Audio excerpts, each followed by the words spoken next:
नमस्कार। इलेक्ट्रोहोम्योपैथी के इस विशेष एपिसोड में मैं बस्ती से डॉक्टर अनिल श्रीवास्तव एक बार फिर आप सबके बीच में। जैसा कि आपको याद होगा, कल मैंने आपसे C1 पर बहुत विस्तृत चर्चा की थी और आज मैं आपसे C ग्रुप के एक और महत्वपूर्ण मेडिसिन C5 पे चर्चा करने के लिए आपके बीच उपस्थित हूँ। सबसे पहले तो आप सब इस बात को क्लियर करेंगे, क्या मेरी आवाज़ आप तक पहुंच रही है? यदि हाँ, तो सिर्फ कोई भी सज्जन, अरुण जी बताइए, मेरी आवाज़ आप तक आ रही है? हरदेश जी, डॉक्टर अनिल झा जी, नमस्कार आप सबका। आनंद प्रताप श्रीवास्तव जी, आप सबको मेरी आवाज़ आ रही है? चलिए, मैं मान लेता हूं कि आपको मेरी आवाज़ पहुंच रही है, इस नाते आप नहीं लिख रहे हैं। तो मैं चर्चा कर रहा था आपसे कि इलेक्ट्रोहोम्योपैथी की एक और महत्वपूर्ण औषधि है जिसे हम, चलिए आपने यस लिख दिया हरदेश जी, बस मेरी मेहनत सफल हुई। राजेंद्र प्रसाद सिंह, राजेंद्र सिंह राठौर जी, मथुरा से आपका अभिनंदन स्वीकार है।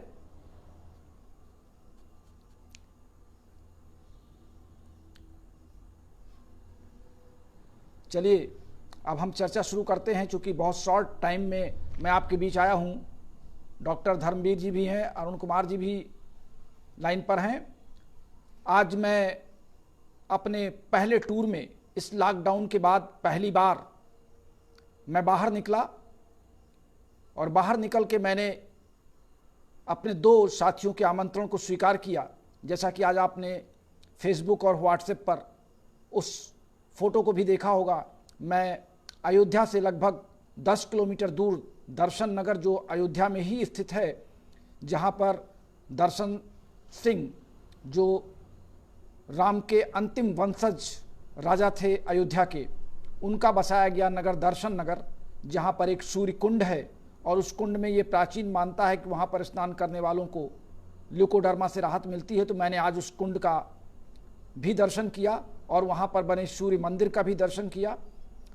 मैंने प्रसाद भी ग्रहण किया और साथ ही साथ अपने दो नवयुवक चिकित्सक या युवा चिकित्सक जिन्हें कहें, डॉक्टर AP सिंह विसेन और डॉक्टर VK श्रीवास्तव, ये दोनों दर्शन नगर में बहुत अच्छी प्रैक्टिस करते हैं और मैंने आज इनकी क्लिनिक का अवलोकन किया और इन लोगों को, जो ये भूले भटके थे, उसमें मैंने इनकी मदद किया।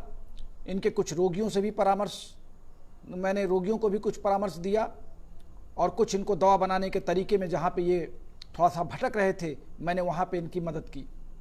और निश्चित रूप से ये आने वाले समय में एक अच्छे इलेक्ट्रोहोम्योपैथ के रूप में अयोध्या के परिक्षेत्र में जाने जाएंगे।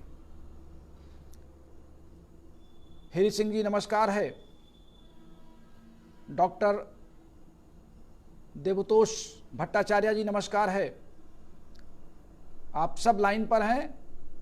बहुत ही कम समय में मेरी सूचना पर आप सब लाइन पे आते हैं। डॉक्टर AP सिंह विसेन जी लाइन पर आ चुके हैं। अभी मैं इन्हीं के क्लिनिक पर विजिट करके आया हूं आज दोपहर में। तो आज मैं चर्चा आपसे कर रहा हूं C5 पर। C5 एक टिश्यू मेडिसिन है, टिश्यू रेमेडी है। और C5 के बारे में सबसे पहले मैं आपको ये बता दूं कि जितनी कंपाउंड मेडिसिन मैटी जी के अनुयायियों ने बनाई थी, अनुयायियों का तात्पर्य फादर मूलर और उनके अन्य साथी, जिन्होंने अपनी पैथी को प्राथमिकता देते हुए इसे कॉम्प्लेक्स होम्योपैथी में बदला, कॉम्प्लेक्स इलेक्ट्रोहोम्योपैथी में बदला। और इन लोगों ने कंपाउंड मेडिसिन को मैटी के बीच बीच के स्थान पर अपनी कंपाउंड मेडिसिन को डाला और उसका नाम चेंज किया। ये मैं अपने पिछले कहानी में आपको बता चुका हूं और उसके प्रमाण के साथ भी बता चुका हूं।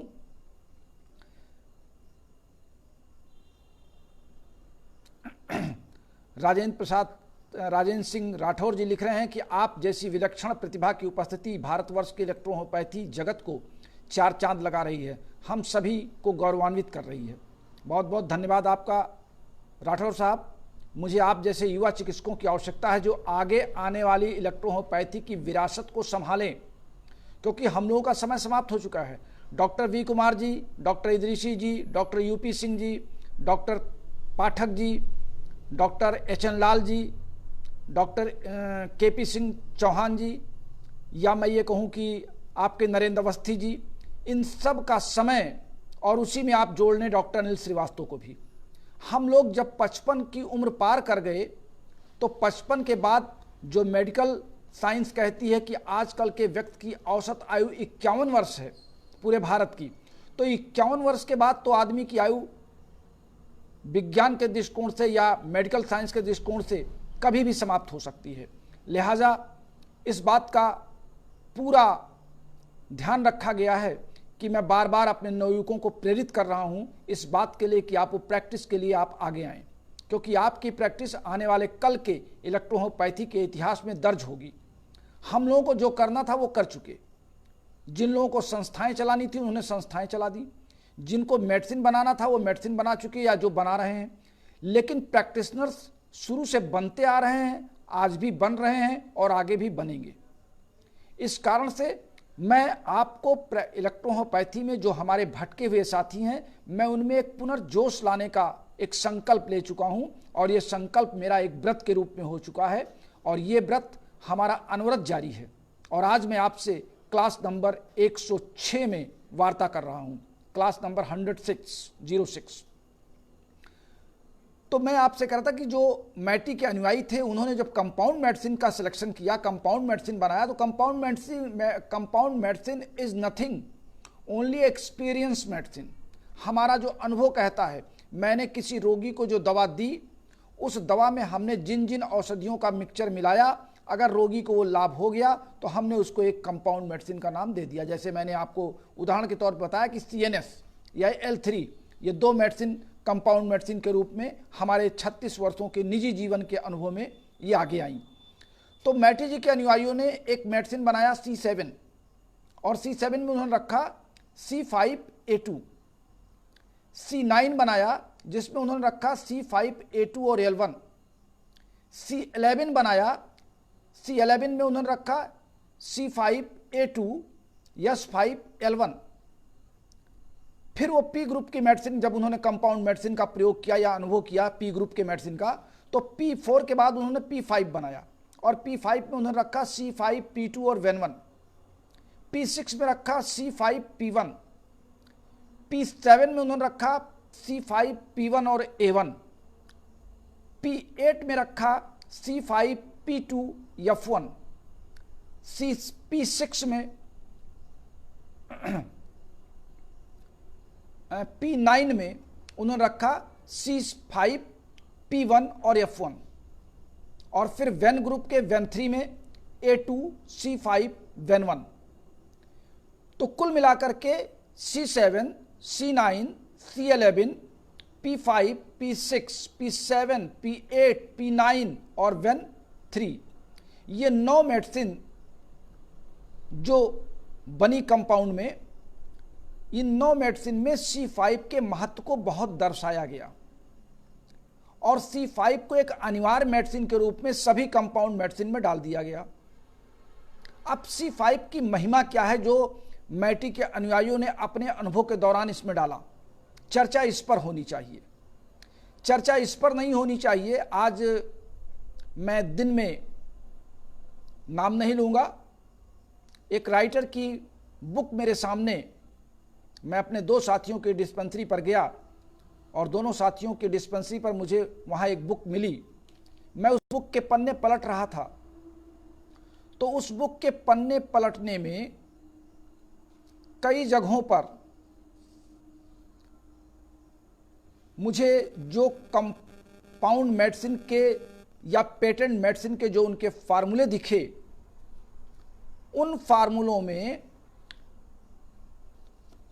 मुझे ये कहना है कि या तो अगर वो ये दावा करते हैं पेटेंट मेडिसिन बनाने वाले, सपोज कीजिए कि उन्होंने लिखा कि हमारी ये दवा कैंसर के लिए रामबाण है, या उन्होंने लिखा ये दवा हिस्टीरिया के लिए बिल्कुल सटीक है, या इससे हर प्रकार के बुखार ठीक हो जाते हैं। बड़ी अच्छी बात है, उनके मेडिसिन में कुछ इस तरह का कॉम्बिनेशन किया गया होगा जो विभिन्न रोगों पर उसका असर दिखाता हो। लेकिन उस कॉम्बिनेशन के मेडिसिन में, उस पेटेंट मेडिसिन के ऊपर जो उन्होंने कंपोजिशन का फार्मूला लिखा, वो मेरी नज़र से, दृष्टिकोण से सेट नहीं बैठ रहा था। अब और अभी हमारे एक साथी ने हमको 1-2 पन्ने भेजे। उन 2 पेजों में भी मैंने ये देखा कि जैसे जब मैं ऑर्गन वाइज उसकी समरी निकालता हूं, तो ऑर्गन वाइज समरी में हमको कहीं पर भी वो फिट नज़र नहीं आता। अब सवाल ये है कि या तो दवा बनाने वाले ये समझते हैं कि इलेक्ट्रोहोम्योपैथी का डॉक्टर बिल्कुल अंगूठा छाप है, वो इसकी व्याख्या नहीं करेगा, इसका क्लैरिफिकेशन नहीं करेगा, इसके बारे में बहुत जानना नहीं चाहेगा, वो केवल रोग का नाम देखेगा और पेशेंट को पकड़ा देगा कि ले जाओ, ये दवा इस रोग में काम करेगी। हो सकता है उनका ये नज़रिया 80% सही हो, लेकिन अगर 20% लोगों में इस तरह के लोग मिल गए कि उनके उस कंपोजिशन पर वो उनसे चर्चा करने लगे कि आप बताएं कि आपने इस पेटेंट में ये दवा क्यों डाली, तो उसकी व्याख्या मैं समझता हूं कि उनको देने के लिए दिन में तारे नजर आ जाएंगे। बिल्कुल खुला चैलेंज है। अभी चूंकि इसी मोबाइल पर मैंने उसको सेव कर रखा है और जिससे मैं आपसे बातचीत कर रहा हूं, आज मेरा डेस्कटॉप सही नहीं चल रहा था तो मुझे फिर मोबाइल पे आना पड़ा। इस बीच आरपी सैनी जी भी हैं और इसहाक नदवी जी हैं, डॉक्टर रफ़ीक जी हैं, डॉक्टर मुनीलाल जी हैं, इरफान खान जी हैं, राम सूरज जी हैं, हरि कृष्णा सतपैथे जी हैं। आप सब लाइन पर हैं। सचिन त्यागी जी भी आ चुके हैं, मार्कोना भगवान जी भी आ चुके हैं और मैं देख रहा हूं कि नाम तो नहीं आ रहा है लेकिन हमारे सामने शशिकांत जी भी दिखाई पड़ रहे हैं, राय साहब भी दिखाई पड़ रहे हैं। आप सबकी फ़ोटोएं मुझे दिख रही हैं। हो सकता है नाम आपने अभी कुछ कमेंट नहीं किया हो, लेकिन आप इस समय ऑनलाइन मुझे शशिकांत जी भी दिखाई पड़ रहे हैं। तो मैं आपको बताना ये चाहता हूं और कहना ये चाहता हूं कि आप पेटेंट मेडिसिन से मेरा कोई विरोध नहीं है, मेरा किसी कंपनी से कोई विरोध नहीं है, मेरा किसी दवा बनाने वाले से कोई विरोध नहीं है। मैंने तो बार बार अपने साथियों से कहा है, आज भी मैं जिन 2 साथियों के क्लिनिक पर गया था, मैंने उनसे कहा कि जो दवाएं आप रखे हैं, अगर ये दवाएं मेरे फार्मूले पे आपको बेहतर लगती हैं तो निश्चित रूप से ये कंपनियां दवाइयां बड़ी अच्छी बना रही हैं, और अगर आपको लगता है कि मेरे फार्मूले पे ये दवाइयां काम नहीं कर रही हैं तो 100% मैं ये दावा करता हूं, मुझे आप किसी कंपनी की दवा दे दीजिए, अगर मेरे फार्मूले पे वो सच उतर रही है तो स्वाभाविक है कि दवाइयों की क्वालिटी अच्छी है।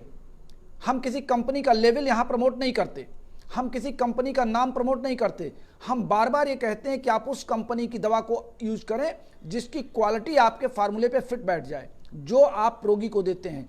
लेकिन ताज्जुब तब होता है जब उनके पेटेंट मेडिसिन पे लिखा रहता है कि ये बुखार में सर्वोत्तम दवा है, और दवा क्या लिखी जाती है, यस10, यफ1, यस5। जरा हमको कंपनी के दवा बनाने वाले बताएं कि यस5, यस10 और यफ1, यस5, यफ1 और यस10 ये बुखार कैसे उतारती है।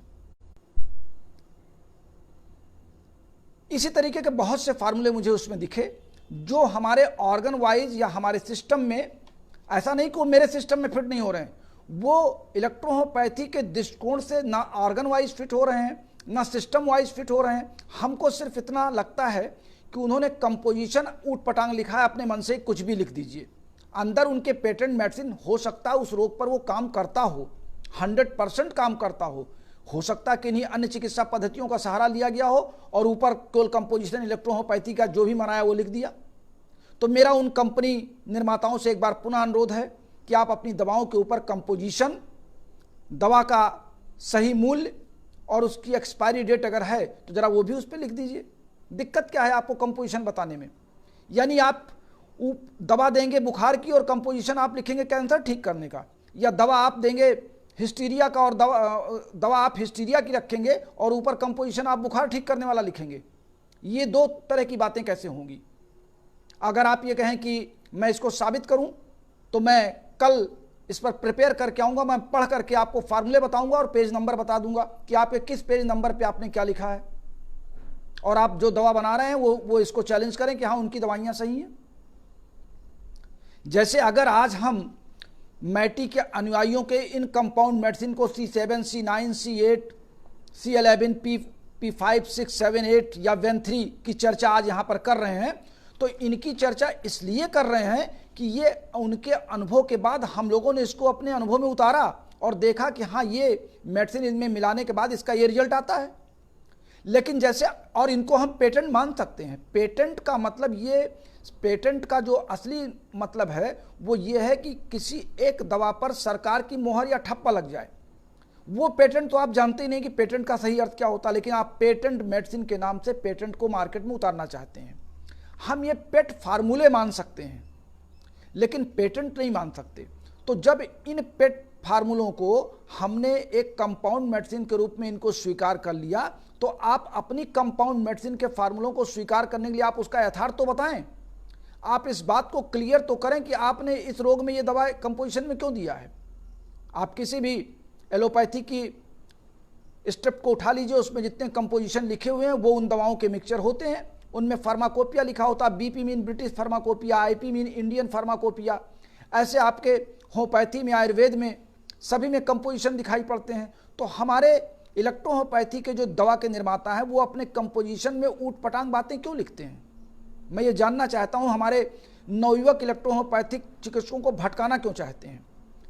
अगर आपने, सपोज कीजिए, मैं ये बात इसलिए दावे से कह रहा हूँ कि मान लीजिए आपका बुखार का फार्मूला या ल्यूकोरिया का फार्मूला आपका बिल्कुल सटीक है, उस दवा को देने से ल्यूकोरिया ठीक हो जा रहा है, और हमारे चिकित्सक के पास संयोग बस आपकी समाप्त हो गई और जो फार्मूला आपने उस डिब्बे पे लिख रखा था ल्यूकोरिया के लिए, उसने, उस चिकित्सक ने अपने ओरिजिनल मेडिसिन से वही फार्मूला बना करके दूसरे पेशेंट को दिया, तो क्या उस दूसरे पेशेंट को लाभ होगा जो फार्मूला आपने अपने डिब्बे पे लिख रखा है?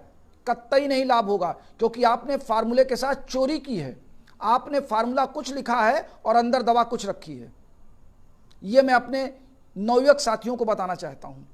और ये इलेक्ट्रोहोम्योपैथी के लिए एक अंधेरे में तीर मारना या पैरों पर अपने कुल्हाड़ी मारना, आप कोई भी मुहावरा इस पर फिट कर सकते हैं। जगदीश मंडल जी भी आ चुके हैं।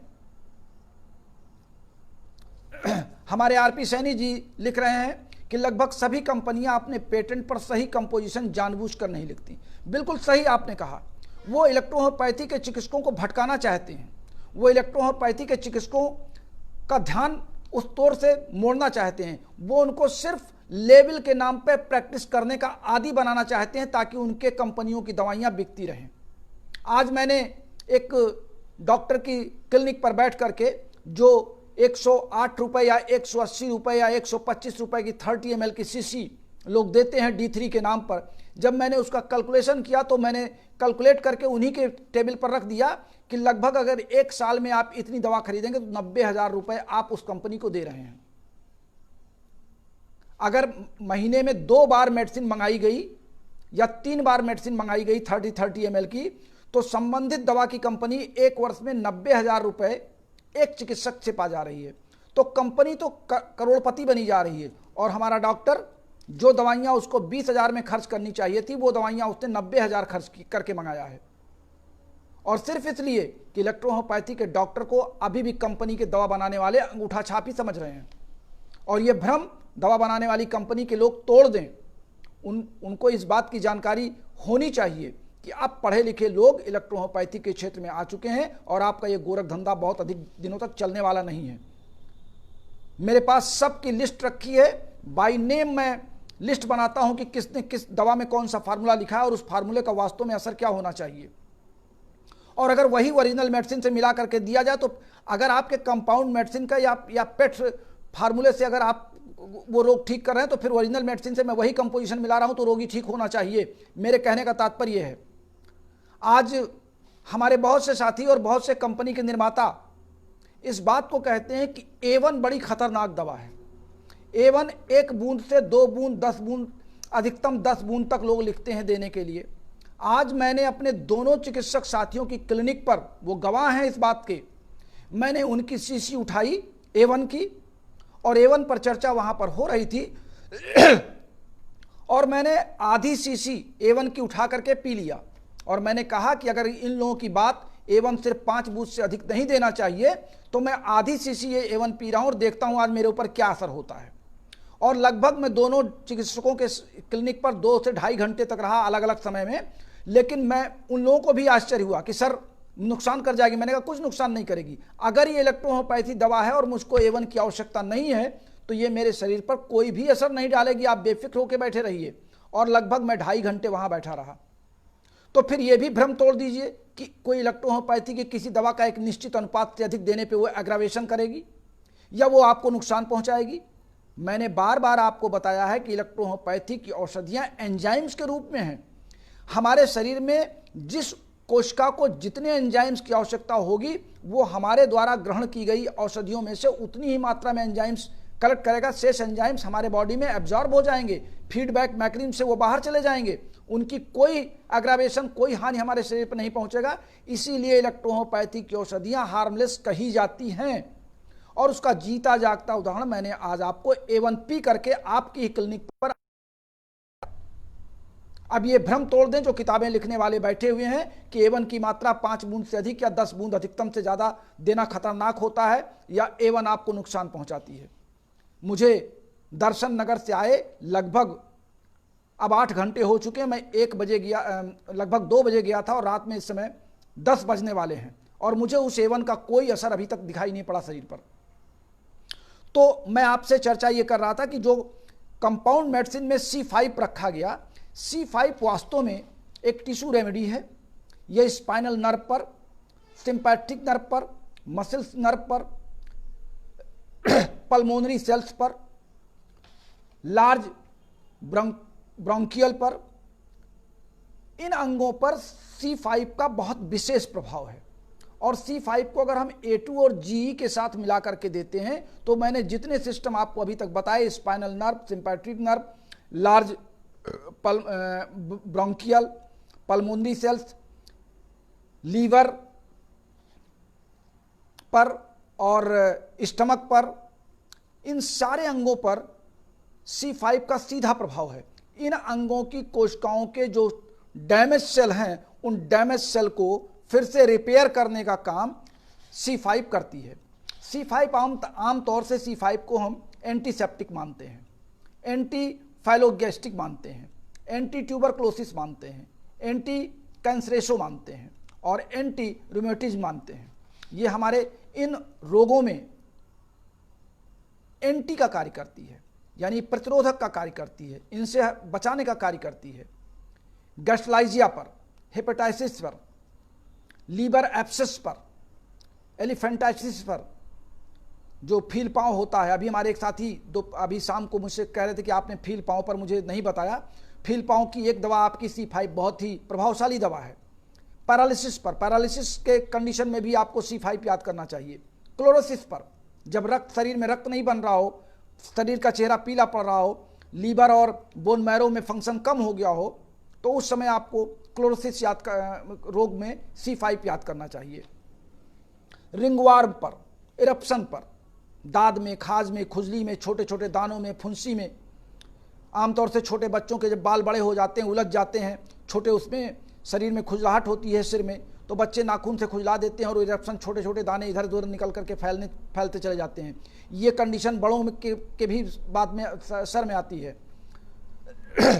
निमोनिया में, डिप्थेरिया में, टॉन्सिल्स में, लैरिंग्स में कोई दिक्कत हो, आपके फेरिंग्स में दिक्कत हो, आंखों में कोई दिक्कत हो, कंजक्टाइविस हो या रेटिनल डायकैटर हो, आंखों में कोई दर्द हो, बहरापन कान में हो, या जो बतौड़ी होती है, तमाम जगहों पे मांस के फूले फूले निकल आते हैं, वहाँ पे भी C5 आपको याद होना चाहिए।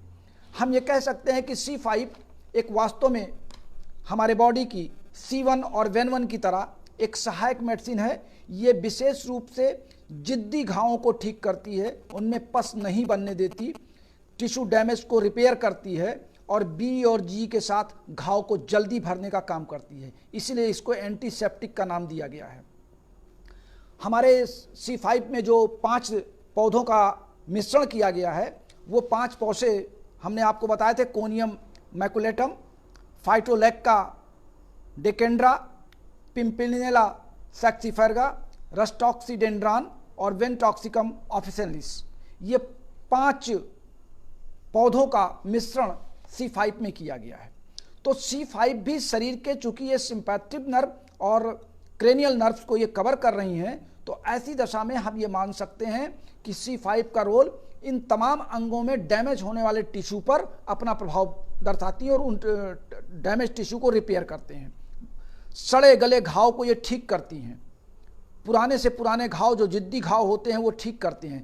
कैंसर के रोगी को के दर्द की जो तड़प होती है, ये एंटीपायरेटिक, एंटी एनाल्जेसिक का कार्य करती हैं। इस नाते हमको हर घाव के रोग को ठीक करने के लिए, स्किन डिजीज के लिए, हमारे एलिमेंट्री कैनाल के अंदर किसी घाव के लिए, या यूरेटस में, यूरिनरी ब्लैडर में कोई इन्फेक्शन हो जाए, वहाँ भी हमको C5 याद आता है। तो C5 का भी एक अहम रोल है। इसी कारण से ये विभिन्न प्रकार के कंपोजिशन में या कंपाउंड मेडिसिन में C5 का प्रयोग फादर मूलर ने और उनके जो दूसरे अनुयायी थे, इन लोगों ने किया था। मैटी जी ने केवल S9 बनाया था, उन्होंने अन्य कोई कंपाउंड मेडिसिन नहीं बनाया था। फिर उन्हीं के S9 को आधार बनाते हुए अन्य लोगों ने बहुत से कंपाउंड मेडिसिन बना दिए। कंपाउंड मेडिसिन आप वही है जो आप किसी रोगी को देकर के अपने दिमाग से जो आप फार्मूला तैयार करते हैं, वो फार्मूला अगर रोग को ठीक करता है तो कंपाउंड मेडिसिन का फार्मूला बन गया। मैं समझता हूँ कि C5 पर इतनी लंबी चर्चा के बाद अब आप C5 को देने में सावधानी बरतेंगे और C5 का चयन भी करेंगे। तो हमने आपको S5, C5, VEN1 के बारे में नहीं, हमने आपको C1, VEN1 और C5 के बारे में चर्चा कर ली है। अब हमारा S5 और S1 ये 2 और महत्वपूर्ण औषधियां हैं इलेक्ट्रोहोम्योपैथी के दृष्टिकोण से। वैसे तो जानने वालों को मैं आपको बता दूं कि हमारे CNS में 6 मेडिसिन है, EL3 में 3 मेडिसिन है और EL2 में 3 मेडिसिन है। तो 6 12 मेडिसिन हम आपके ओरिजिनल मेडिसिन से, यानी 38 में से 12 मेडिसिन तो हमने आपको 3 शीशियों बना के मेज पर रखवा दिया है। और जब आपको कुछ भी समझ में ना आए तो आप उन्हीं 3 मेडिसिन में अगर आप दवा देना जान जा रहे हैं तो भी आपका रोगी आपसे संतुष्ट रहेगा, प्रसन्न रहेगा। फिर बाद में आप एसेसरी मेडिसिन मिलाते रहिए, लेकिन आपके पास EL2, EL3 और CNS अगर मेज पर है तो रोगी आपका हंसता हुआ जाएगा। मैंने आपको एक दिन और बताया था कि जब आपके सामने रोगी बड़ी असहनीय स्थिति में आए तो आप कुछ मत कीजिए, उसके जबान पर, उसके जीभ पर आप CNS 5 बूंद डायरेक्ट गिरा दीजिए और उससे कहिए बैठिए, अभी जब आपका नंबर आएगा तो मैं आपको देख लूँगा। ये तमाम अनुभव, देखिए मैं आपको एक बार फिर बता रहा हूँ कि ये अनुभव से आपको आएगा। किताबों से या अनिल श्रीवास्तव के लेक्चर से आप डॉक्टर नहीं बन पाएंगे। केवल हम आपको एक, जैसे हम केवल रेल की पटरी बिछा रहे हैं, हमने उस पर आपकी ट्रेन रख दी है, लेकिन ड्राइव आपको करना है। ट्रेन कहाँ पे स्लो करनी है, कहाँ पे तेज करनी है, रेड सिग्नल हमको कब कवर करना है, ग्रीन सिग्नल कब कवर करना है, ये सब आपको अपनी निजी अनुभव से, निजी ट्रेनिंग से मिलेगा। हमारा काम है सिर्फ आपको पैड देना, रास्ता बताना, और उस रास्ते पर मैं आपकी अधिकतम मदद जो मैं कर सकता हूं वो मैं करता रहूंगा। इस समय रोशन पथरीला जी, इरफान खान जी, आप सब लाइन पर हैं और बहुत ही अच्छा लग रहा है कि आप सब इस समय हमारे शॉर्ट नोटिस पर मेरे साथ जुड़े हैं। मैं समझता हूं कि आज की इस मुलाकात में आप सब C5 के बारे में अच्छी जानकारी ग्रहण कर चुके होंगे। तो मैं अब आपसे विदा लेना चाहूँगा, चूँकि मैं अपने निर्धारित 15 मिनट से भी बहुत ज़्यादा आगे निकल गया हूँ। कुछ बातें ज़्यादा होने लगती हैं प्रसंगवश, मैं उन बातों को करना नहीं चाहता, लेकिन जब मैं आपके फ्लो में पढ़ाने के लिए आता हूँ तो जो प्रसंग आता है उस दवाओं के बारे में या उनके आसपास, वो मुझे कहना ही पड़ता है। वो मैं किसी की बुराई नहीं करता, मैं किसी की आलोचना नहीं करता। मैं बार बार ये कहता हूँ कि मैं किसी की आलोचना नहीं कर रहा हूँ, मैं उनकी कही गई बातों का, उनकी लिखी गई बातों का आपको स्पष्टीकरण देता हूँ। अभी कल मैं आपको कुछ प्रमाण के साथ आपके सामने बैठूंगा कि कैसे लोग मूर्ख बनाते हैं इलेक्ट्रोहोम्योपैथिक चिकित्सकों को और अपना उल्लू सीधा करते हैं, और निरीह या निराश या हताश इलेक्ट्रोहोम्योपैथिक डॉक्टर इसीलिए दूसरी चिकित्सा पद्धतियों की शरण में बना रहता है, क्योंकि उसको खुद पर विश्वास नहीं हो पाता है। विश्वास हो कैसे जब उसको जो दवाइयाँ मिलती हैं, जब वो दवाइयों से वो रोगी अगर उसका ठीक हो जाता तो वो दूसरी चिकित्सा पद्धतियों की आवश्यकता, उसको जरूरत क्यों पड़ती, उसको महसूस क्यों होती। हम भाई, हमारा अगर रोटी से पेट भर जाए तो हम चावल क्यों खाएंगे? स्वाद के लिए बात अलग है, अगर चावल से पेट भर जाए तो हम रोटी की जरूरत क्यों करेंगे? लेकिन जब हम देखते हैं कि हमको इसका कोई एडिशनल पार्ट चाहिए, हम इससे सफल नहीं हो रहे हैं, तो मजबूरन हमको दूसरी पैथियों में जाना पड़ता है। ये हमारे इलेक्ट्रोहोम्योपैथिक चिकित्सक का एक मनोभाव है जो मैं लोगों से बातचीत के दौरान निकालता हूं कि लोग क्या कह रहे हैं और क्या हमको समझाना चाहते हैं। और मैं इसीलिए आपके साथ लगा हूं कि आप विशुद्ध रूप से इलेक्ट्रोहोम्योपैथिक में ही आएँ, इलेक्ट्रोहोम्योपैथिक की ही औषधियों को अपनाएं और इलेक्ट्रोहोम्योपैथी के बारे में ही ज्ञान प्राप्त करें और एक अच्छे इलेक्ट्रोहोम्योपैथ बन करके आप अपने और अपने आसपास के समाज की, अपने परिवार की सेवा कर सकें। इन्हीं बातों के साथ आज आपसे विदा लेता हूं। कल मैं आपसे यस 1 और यस 5 पर चर्चा करूंगा। तब तक के लिए अपने प्यारे दोस्त डॉक्टर अनिल श्रीवास्तव को इजाजत दीजिए। नमस्कार, शुभ रात्रि।